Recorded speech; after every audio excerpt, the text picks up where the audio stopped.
ప్రతి ఒక్కరి నిరుద్యోగులకు ఎలక్షన్ ముందల మీరు ఏదైతే అధికారంలోకి రావడానికి కారణమైన వీళ్ళకి ఇచ్చిన ప్రతి హామీని మీరు నిలబెట్టుకోవాలి. ఆ బాధ్యత మీ మీద ఉంది.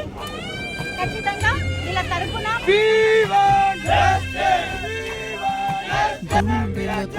వేసుకున్న